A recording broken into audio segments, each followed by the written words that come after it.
살아계신 하나님 아버지, 감사와 찬송과 영광을 올려드립니다. 아멘. 오늘도 생명을 허락하시고 새날을 허락하시고 건강을 주셔서 아버지의 집에 주님의 몸된 교회에 나와 하나님께 찬양과 영광과 기도를 올려드리며 생명의 말씀을 전하고 듣게 하시니 아버지 감사합니다. 아멘. 이 복된 자리로 저희들의 발걸음을 인도해 주시니 주님 감사합니다. 아멘. 아버지 하나님, 오늘 이 시간 하나님 앞에 나온 이 새벽 성도들에게 하늘 문을 여시고 주님. 꼭 필요한 각각의 심령에 맞는 레마의 말씀을 허락하여 주옵소서. 아멘. 아버지, 말씀을 듣겠습니다. 말씀하여 주옵소서. 아멘. 예수 그리스도 이름으로 축복하며 기도 올려옵나이다. 아멘. 아멘.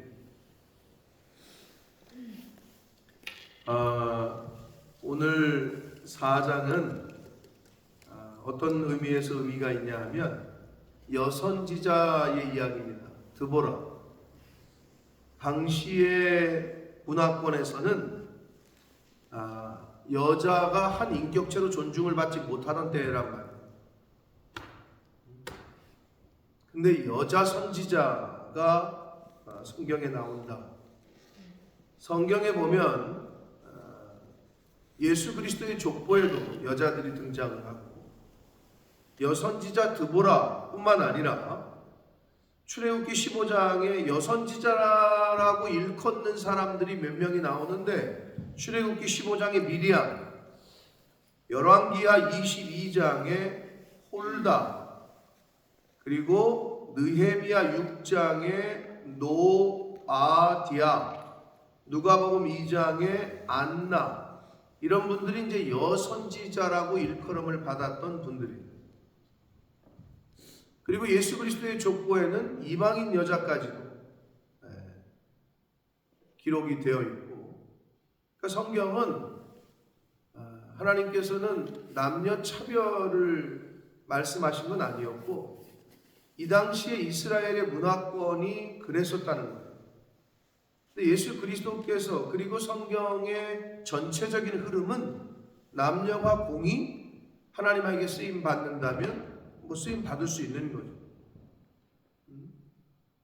그래서 우리나라도 그 남존 여비 사상이 유교에 의해서 굉장히 심했었는데 요즘은 그게 거의 없다라고 해도 과언이 아닙니다만은 그럼에도 불구하고 뿌리 깊게 박혀 있는 게 있죠.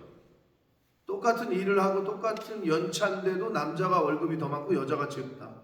이런 거는 왜 그런지 이유를 모르겠어요. 근데 그런 것들이 있단 말이에요. 아직까지도 그런 회사들이 있고. 그러니까 그런 의미 속에서는 오늘 이 드보라 사사의 이야기는 굉장히 우리에게 시사하는 바가 큰데, 우리 권사님, 박 권사님 또 자격이 있나 이런 얘기를 또 하셨는데 그거는 하나님이 결정하시는 거고, 하나님이 주시는 임직을 받는 분들은 물론 그 마음이 있겠지만 자격이 돼서 우리가 구원을 받는 사람은 아무도 없어요. 그렇죠? 여러분이 자격이 돼가지고 하나님이 예수 그리스도를 통해서 여러분을 구원하시는 게 아니다. 전적인 하나님의 은혜예요. 아멘. 그래서 전적인 구원, 전적인 은혜라는 표현을 쓰는데 마찬가지예요. 임직을 받는 것도 교회에서 정한 어떤 법대로 또 주의 종이 여러 가지를 보고 기도해서 결정을 하는데 궁극적으로는 하나님께서 주시는 직분이기 때문에 내가 부족하지만 하나님이 나를 부르신다면 쓰시겠다 하면 거기에 순종하는 그 마음만 가지시면 됩니다. 아멘. 자, 여자 목사, 여자 장로의 이야기는 한국 교회에서 예전에는 좀 화두로, 그러나 요즘은 거의 80%, 90% 이상이 여 목사님, 여자 장로님들을 세우고 있어요.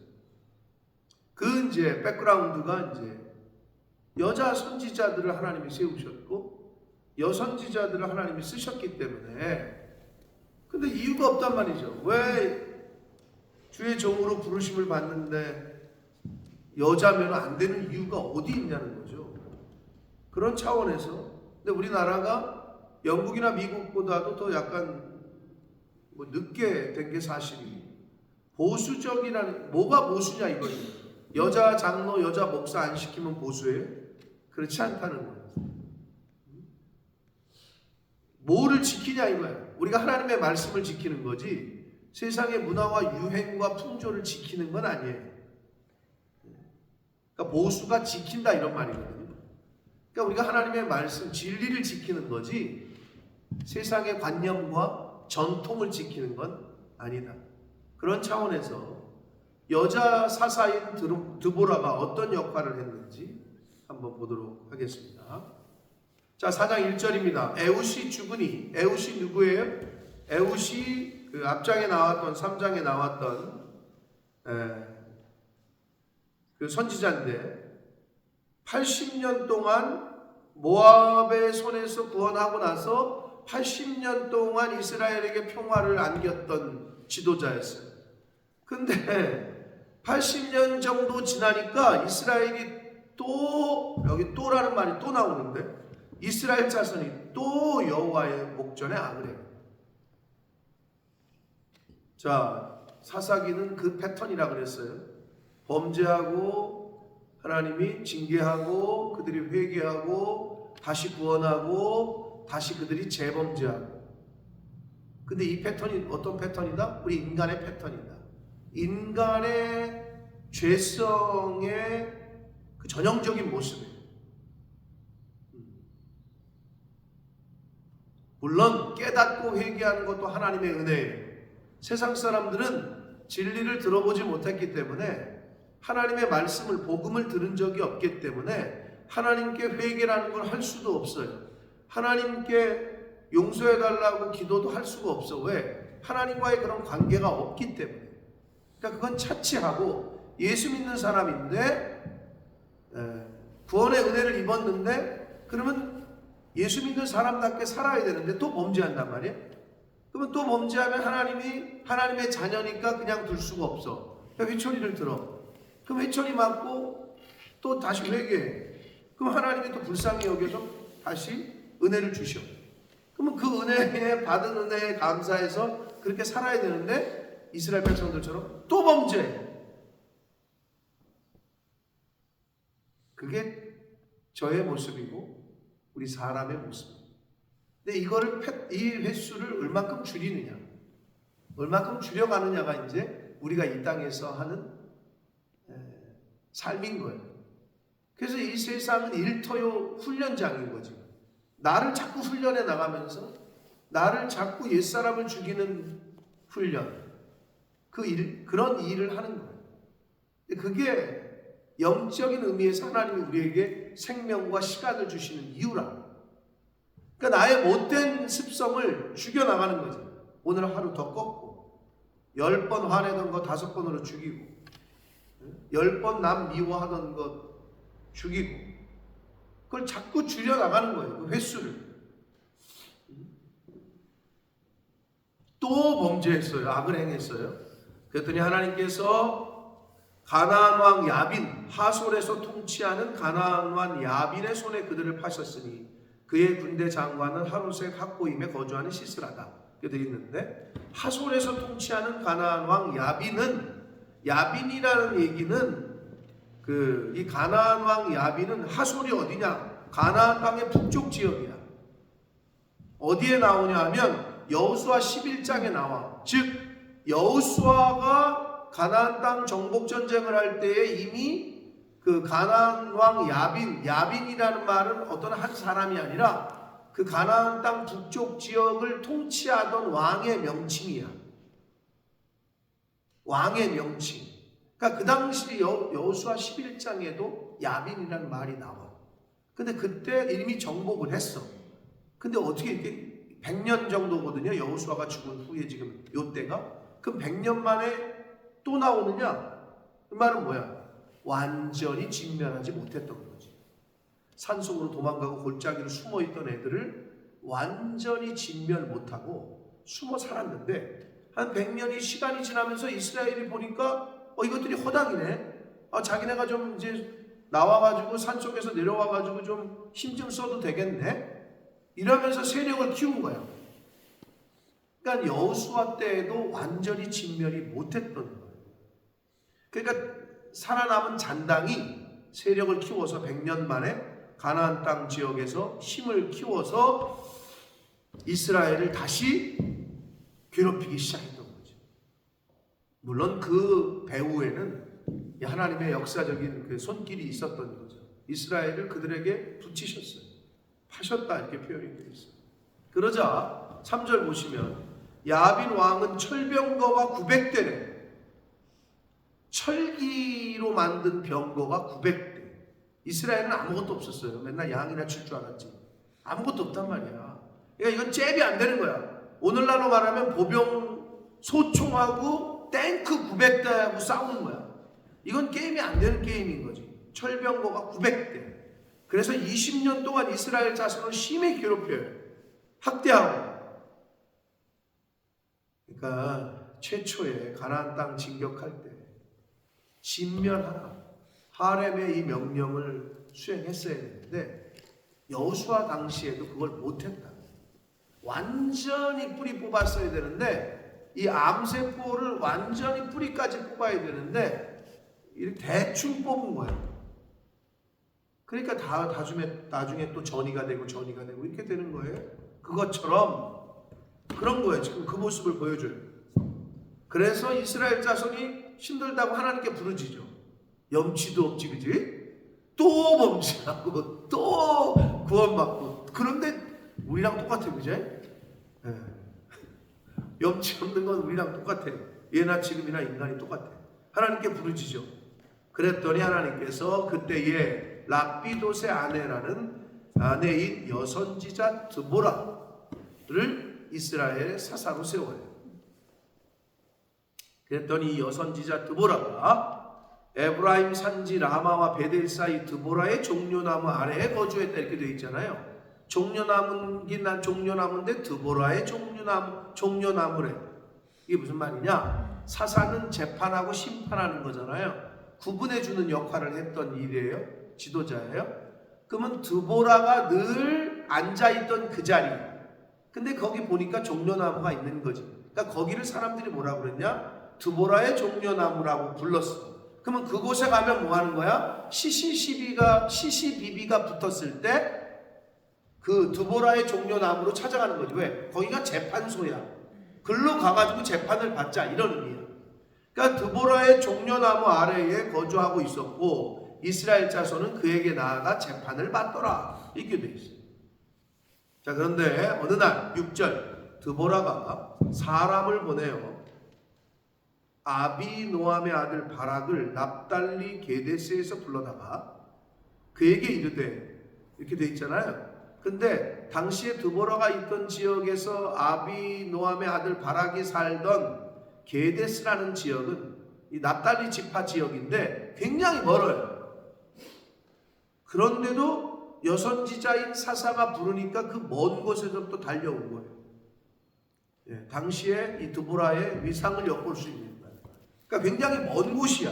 그런데도 달려왔어요. 그러면서 뭐라고 말하느냐? 이스라엘의 하나님 여호와께서 이같이 명령하셨다는 거예요. 명령하지 아니하셨느냐? 너는 납달리 자손과 스불론 자손 10,000명을 거느리고 다볼산으로 가라. 이렇게 명령하셨다는 것을 얘기를 해요. 자, 저를 보세요. 전쟁에서 오늘날도 맨파워, 사람의 숫자가 중요한데 오늘날 경제 논리에서 사람의 숫자가 중요하지 않은 경제적인 논리는 없어요. 식당을 차릴 때에도 유동인구가 많으냐 적으냐. 그럼 많은 곳에 가서 세우죠. 개미새끼 한 마리 안 보이는데 거기 가서 식당을 오픈한 사람이 있어요? 그렇지 않아요. 전쟁도 이 맨파워, 머릿수가 많아야 이기는데 뭐 요즘은 덜 하긴 합니다만 왜 앉아서 버튼을 누르니까 뭐 그럼에도 불구하고 가서 깃발을 꽂을 건 사람이기 때문에 그 당시에는 더 했단 말이에요. 그럼 여기서 질문. 왜 하나님이 10,000명만 부르라고 했을까요? 있는 대로 싹 끌고 모아라. 막대기라도 들 힘이 있는 사람은 다 들고 데려다가 전쟁에 참여시켜라 하지 않고 왜 10,000명만이라고 하셨을까요? 그 이유는 짐작하시는 대로 이제 기드온, 여기 이제 5장 넘어가서 6장에 기드온 얘기가 나오는데, 기드온과 몇 명의 용사? 300용사 아니에요. 기드온 당시에도 300명만 구별하래. 아니 300명 갖고 어떻게 전쟁을 한다고, 미디안과. 근데 여기서도 납달리 자손과 스불론 자손 중에서 10,000명만 데리고 오래. 여러분 한 10만 명 데려다가 전쟁을 해서 이기잖아요? 그럼 어떻게 해? 당연히 우리가 이길만 했지. 우리가 머리수가 몇 명인데 라고 인간이 생각하지. 근데 10,000명이라는 숫자는 뭐냐 하면 최소한의 숫자인 거야.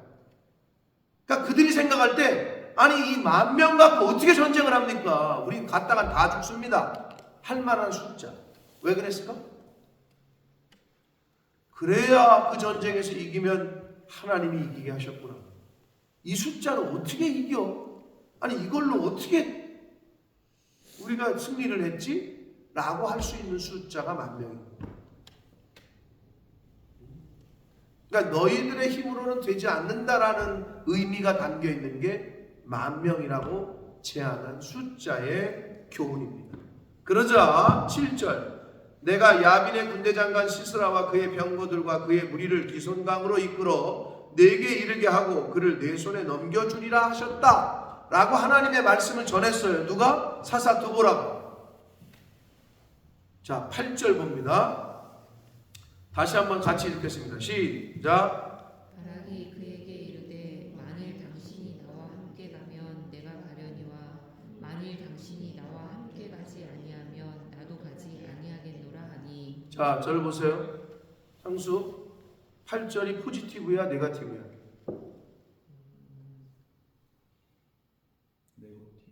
네거티브? 나도 가지 아니하겠노라. 8절의 의미가 읽었을 때 포지티브적으로 들려, 네거티브적으로 들려? 내 질문의 의도를 알겠어? 네. 어떤 것 같아요? 8절 긍정. 긍정적으로 들려? 왜? 바락이 어떤 같이 가면은 나도 가겠다. 이런. 그러니까 선지자를 뭐 존중한다고, 아니면 뭐 선지자, 아니면 하나님의 여호와의 법궤가 나와 함께 한다, 뭐 이런 의미? 약간 그런 의미. 그런 의미로 들린다. 다른 분 혹시 반대 의견 있습니까? 없어요? 다 여러분 보실 때도 긍정적으로 들려요? 아니면 부정적으로 들려요? 8절이 어때요? 긍정적으로 들려요? 평소와 같은 의견이야? 전쟁하러 가자. 그러니까 하나님이 이렇게 여선지자, 내가 만약에 드보라야, 자 하나님이 이렇게 붙이셨다. 그러니까 다볼산으로 10,000명 데리고 가라. 그랬더니 여러분이 목사님이 함께 가시면 가고, 뭐라 그랬지? 당신이 나와 함께 가지 않으면 나도 안 가겠습니다.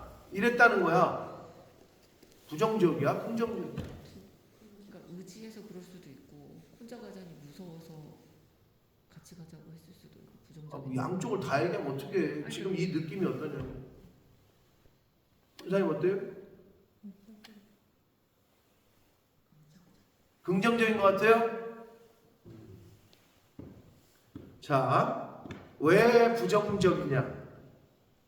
그건 9절에 답이 있는데, 이게 지금 바락이 뭐라고 얘기했냐면, 하나님께서 그들을 너희 손에 붙였다 라고 하는 하나님의 말씀을 여선지자 드보라가 전했더니 못 믿겠는 거야.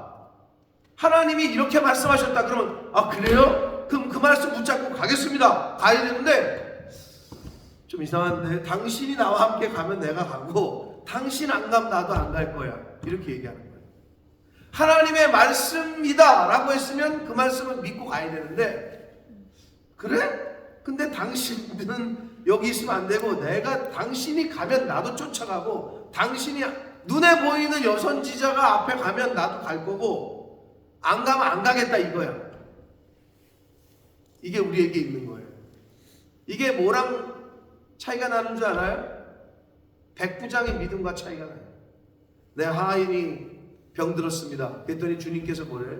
그래 가자. 그럼 내가 고쳐주겠다. 아유 무슨 말씀이십니까? 거기까지 가실 필요 없습니다. 말씀만 하십시오도 말씀만 하셔도 나는 고쳐줄 줄 믿습니다. 근데 이건 반대야. 하나님이 이렇게 말씀하셨다.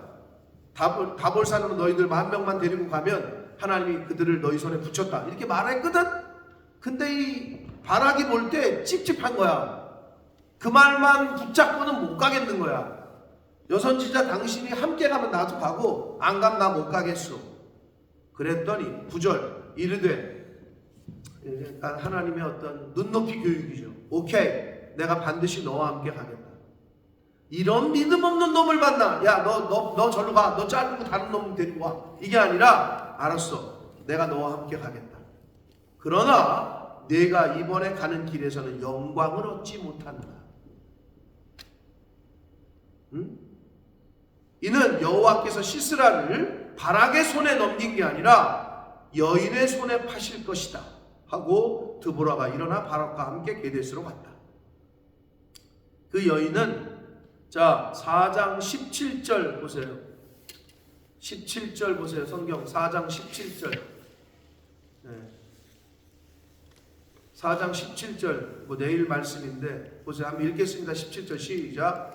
시스라가 걸어서 도망하여 겐 사람 헤벨의 아내 야엘의 장막에 이르렀으니 네. 야엘이라는 여자가 시스라를 이스라엘의 대적이었던 적군의 장군을 이 야엘이라는 여자가 죽여요.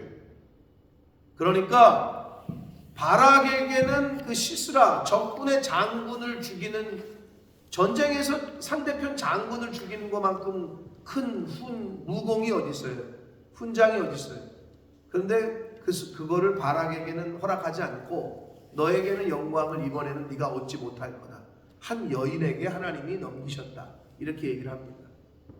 그래서 8절에 만일 당신이 나와 함께 가면 내가 가려니와 만일 당신이 나와 함께 가지 않으면 나도 안 가겠다. 어떤 의미에서 잘못 읽으면은 이 사람 믿음이 좋은 것 같은데 이랬잖아요. 이건 뭐랑 똑같으냐 하면, 자 집사님 요번에 이것 좀 섬기시죠. 그랬더니 어떤 집사님이 나한테 그러는 거죠. 목사님이 하면 나도 할게요. 근데 목사님이 안 하면 난 안 할 거예요. 이렇게 얘기하는 거랑 똑같은 거예요. 하나님이 그들을 너희 손에 붙였다. 10,000명만 데려가라. 그랬더니 바락이 머릿속에서 계산을 굴린 거야. 10,000명 데리고 어떻게 전쟁을 하는 거지? 10,000명만 데리고 갔다가는 우리 다 죽을 것 같은데? 그러한 불신이 있었어요. 그래서 여선지자 보고 말하고 있는 하나님의 말씀을 전하는 종에게 당신이 함께 가면 나도 가고. 왜? 붙잡고 싶은 거지. 그게 진짜라고 믿고는 싶은데 여선지자가 함께 가야 믿어질 것 같은 거야. 이 선지자가 함께 가야 든든한 거고 안 가면 불안한 거고. 근데 여러분 이런 바락의 마음이 우리에게도 있다는 거예요. 하나님의 말씀이라고 확신이 되시면 믿음으로, 또는 주의 종이 권면하고 얘기를 해. 그럼 믿음으로 가면 돼. 그걸 믿고. 그런데 그게 쉽지가 않다라는 걸 바락을 통해서 보여주고 있어요. 그랬더니 그럼 어떻게? 눈높이 교육을 해주시는 거지. 그래? 네가 그러냐? 알았어. 내가 함께 가주겠다. 그랬더니 이번에는 네가 영광을 얻지 못한다. 그 시스라인 적군의 군대 장관을 죽이는 것은 한 여자의 손에 하나님이 넘기셨다. 이렇게 얘기를 합니다. 그래서 바락이 스불론과 납달리를 게데스로 부르니 10,000명이 그를 따라 올라가고 드보라도 그와 함께 올라갔다. 자, 바락의 조건적인 믿음에 따른 결과가 군대 장관, 상대편의 군대 장관의 목을 치는 그 전쟁에서의 가장 큰 공로를 세울 수 있는 기회를 빼앗기고 맙니다. 여러분 이렇게 조건을 거는 믿음이 돼서는 안 됩니다. 조건적인 사랑, 조건적인 믿음, 조건적인 신앙생활. 여러분 여러분 부부관계에 있어서나 사람의 관계에 있어서나 부자 관계에 있어서도 조건을 걸면 너 이것 좀 해라. 그래요? 아버지 이거 해주면 내가 할게. 그러면 제 자식인데도 미울 때가 있어요. 자꾸 조건을 다는 거죠. 조건, 거래를 하려고 해요. 엄마가 이것 좀 해라 할게. 엄마 이렇게 해주면 내가 할게요. 근데 그게 어디서 왔겠어요? 부모에게서 온 거예요. 왜 그런 줄 알아요? 너 공부 좀 열심히 해. 너 이번에 열심히 하고 아빠가 너 용돈 올려줄게. 이게 조건을 다는 거지. 그러니까 그런 훈련을 받다 보니까 애도 그렇구나. 조건적으로 가는 거지. 연애도 조건적으로, 사랑도 조건적으로. 아가페의 사랑의 의미가 뭐예요? 무조건적인 사랑. 조건이 없는 사랑이에요. 그럼 우리도 그렇게 신앙생활을 해야 되는데, 교회를 섬길 때 내가 이거를 이렇게 섬길 테니까 하나님 나 뭐 해줄 거예요? 내가 이번에 이렇게 헌신할 테니까 하나님 나 뭐 해줄 거예요? 이거는 내가 하나님이어도 복을 주기가 싫을 것 같은데.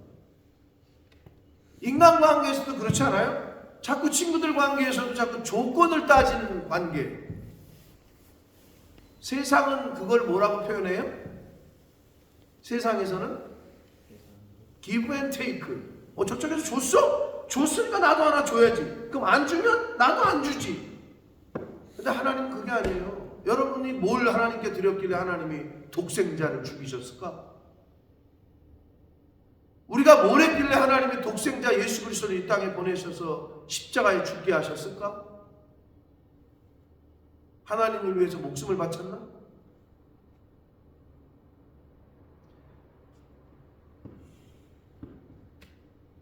근데 바락은 약간 조건을 거는 거예요.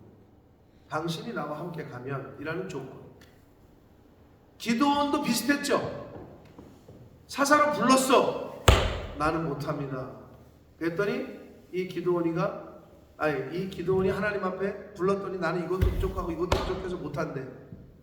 딱 우리의 모습이지. 못 시키면 저는 이것도 못하고 이것도 못해. 딱 기도원의 모습이에요. 근데 하나님이 이 기도원이 근데 요거를 보여주면, 이런 기적을 내 앞에서 보여주면 내가 하겠습니다. 두 번인가 이제 우리가 7장 6장에 가서 배울 건데 두 번인가 조건을 걸어 하나님. 근데 하나님이 이런 믿음 없는 놈을 내가 데리고 써야 돼. 절로 가 이씨. 이렇게 안 하시고 또 눈높이 교육을 하셔. 그래? 알았어. 그래서 하나님이 그 사람의 수준에 맞게 또 그걸 보여주시고, 그래가지고 들어가서 들여 쓴다. 들어 쓴다. 우리가 잘나서 하나님이 우리를 쓰는 게 아니에요.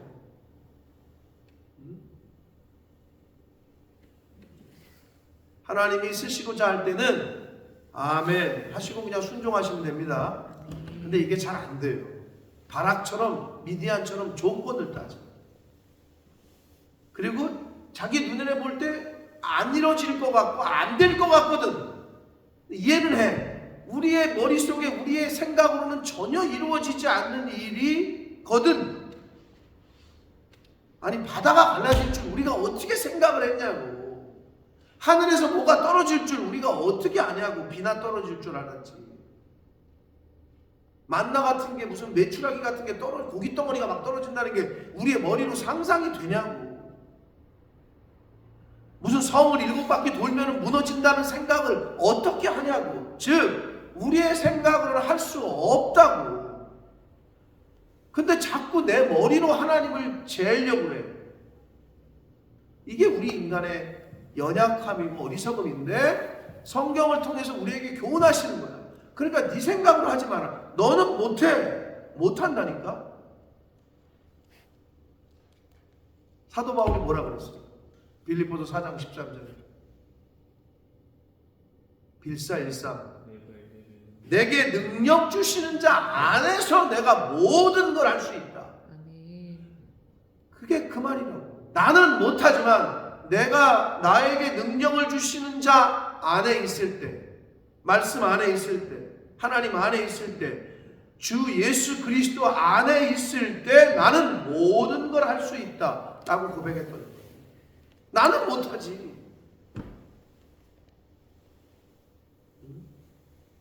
그 말씀을 늘 기억하시라. 근데 우리가 신앙생활 할 때 이 조건적인 조건을 잡고 다는 거, 이거를 좀 버려야 되고, 그러니까 헌신이 온전한 헌신, 충성이 온전한 충성이 되려면 내가 이거를 했는데 저쪽에서 나를 뭘 왜 안 주지? 내가 이렇게 하나님을 섬겼는데 왜 안 주지? 안 주는 게 아니라 하나님은 더 완전하게, 더 완벽하게 예비하시고 준비하고 계십니다. 아멘. 그걸 믿으셔야 돼요. 여러분의 눈대로, 여러분의 생각대로 되는 게 여러분 입장에서는 완전한 거죠? 미안하지만 완전하지 않아요. 자식이 내가 원하는 게 돼야 완전하다고 생각하잖아. 근데 부모가 볼 때는 그게 되면은 제가 망해. 그런 게 있잖아. 자식이 갖고 싶은 게 있는데 그게 그 자식을 더 나쁘게 하는 거야. 그걸 부모가 알아. 그러니까 안 주거나 못 가지게 하는 거 아니야? 똑같아. 근데 그 자식의 입장에서는 그게 내 손에 들어와야 완벽한 거야. 근데 하나님 입장에서, 부모 편에서 볼 때는 그게 네 손에 안 들어가야 더 좋은 거야. 이거랑 똑같은 거지. 근데 우리가 그거를 모르는 거지. 그러니까 내 뜻대로 되는 게 완벽한 게 아니라 내 뜻이 아니라 하나님 뜻대로 되는 게 완벽한 겁니다. 아멘. 그 생각을 빨리 바꾸셔야 돼요. 우리가 신앙생활. 그래서 이 바락은 다 좋았어. 근데 한 2% 부족했던 거죠. 그래서 군대 장관 시스라, 적군의 장군을 목을 치는 그런 전쟁에서의 공로는, 그 영광은 그가 얻지 못하고 하나님이 예비하신 한 여인의 손에 넘어가게 됐다. 사랑하는 성도 여러분, 이 이스라엘 백성들의 이 사사시대의 스토리는 이러고 나서 이제 또 범죄하거든요. 하나님이 이 드보라를 통해서 구원을 하셨어. 근데 나중에 또 범죄. 그러니까 또 다른 사람을 하나님이 또 세우고, 이게 계속 패턴이 반복이 된다고 했는데, 자, 하나님께서 주신 복, 왜 복을 주시느냐, 은혜를 주시느냐, 방종하라고 주시는 게 아니라 신앙 성숙의 기회로 삼아야 할 줄 믿습니다. 아멘. 자, 에훗을 통해서 모압의 손에서 구원해서 80년의 태평성대를 이루어, 그럼 태평성대 80년의 기간을 우리에게 왜 주셨느냐? 다시 방종하고 다시 죄 지으라고 주신 시간이 아니라, 그럼 이제 니네가 깨닫고 하나님만 잘 섬기고 이러라고 주신 시간, 신앙 성숙의 기회로 주신 시간인데 그거를 깨닫지는 못해요. 하나님이 왜 사업이 잘 되게 하시고, 하나님이 왜 자녀가 잘 되게 하시고, 그러면 그걸 통해서 하나님이 기뻐하시고 원하시는 일, 내 신앙의 성숙함을 보여주는 일, 더 하나님을 잘 섬기는 일에 사용되어져야 되는데 방종에 돈이 생기니까 하나님으로부터 점점 멀어져. 자기만 알게 돼. 요러다가 또 매맞는 거예요. 그 패턴을 계속 반복했다. 근데 이걸 왜 우리에게 보여준다? 나의 패턴일 수 있음을 조심하시라. 늘 생각하시라고. 우리도 똑같이 이럴 수 있어. 얘 봐라, 살려줬더니 구원했더니 또 이러네. 근데 하나님은 언약하셨기 때문에, 야, 이거 진짜 얘를 버리고 딴 사람 쓰자, 이게 안 돼. 언약을 하셨기 때문에. 그 언약 백성 안에는, 언약 안에 있는 사람들은 하나님이 버리실 수가 없는 거예요. 하나님은 신실하신 분이기 때문에. 아멘. 이제는 이들이 보여줬던 그 패턴은 벗어버리고, 이제는 좀 성숙하게, 이제는 좀 믿음의 사람답게.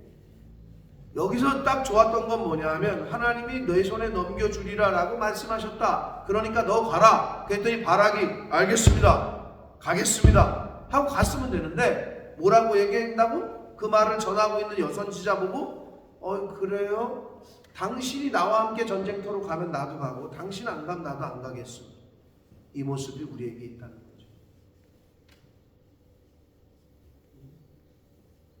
저에게도 있어요. 너 안 해? 그럼 나도 안 해. 요게 딱 바락의 모습이에요. 당신들이 하면 나도 한번 생각을 해볼게. 이게 조건을 다는 거죠. 이 모습에서 성장하는 저와 여러분 되시길 축복합니다. 네. 하나님의 말씀만 붙잡아야지, 그 말씀에 전적으로 순종하는 모습이어야지 기브 앤 테이크의 신앙생활, 조건을 거는 믿음 생활은 온전한 상급을 하나님 앞에 받지 못합니다. 이 새벽 성도들이 여러분쯤 되시면 이제는 전적인 순종, 전적인 충성 할 수 있는 저와 여러분 되시길 축복합니다. 네. 저도 하나님 앞에서 그렇게 살려고 노력하고 애쓸 테니 여러분도 그렇게 애쓰고 힘쓰는, 그렇게 한번 믿음의 사람으로 하나님 앞에 이 시대에 쓰임받게 되는 저와 여러분이 되시기를 예수 그리스도 이름으로 축복합니다. 네. 살아계신 하나님 아버지, 감사와 찬송과 영광을 올려드립니다. 네. 아버지 하나님, 이스라엘 백성들의 모습이 저의 모습은 아닙니까? 주님. 하나님이 구원을 해주셨는데, 하나님이 대적들의 손에서 구원해 내셨는데, 그러자 그들이 다시 방종합니다. 다시 하나님을 떠나고 또 범죄합니다. 또 악을 행합니다. 그러자 하나님은 또 그 언약 백성을 버리실 수 없어서 또 하나님의 사람을 보내시고 그들의 기도를, 울부짖음을 듣고 불쌍히 여기고 긍휼히 여기셔서 또 구출해 내십니다. 그런데 또 범죄합니다. 하나님, 저의 모습이, 저희들의 모습이 이런 연약한 모습이 있으니 주여 긍휼히 여기시고 불쌍히 여겨 주옵소서. 네. 아버지, 저희들에게 혹시 바락과 같은 조건적인 믿음 생활, 신앙 생활하는 모습은 없습니까? 하나님이 말씀하시면 가라 하면 가고 서라 하면 서고 할 수 있는 믿음의 사람들, 조건적인 신앙생활, 조건적인 믿음 생활을 하는 자가 아니라 하나님 앞에 온전한 순종, 전적인 헌신, 온전한 충성을 하는 무조건적인 신앙생활, 무조건적인 믿음 생활을 해나가는 하나님의 백성들, 언약 백성들 저희들 되도록 주님 은혜 내려 주옵소서. 예수 그리스도 이름으로 축복하는 기도를 드리나이다. 아멘. 하늘에 계신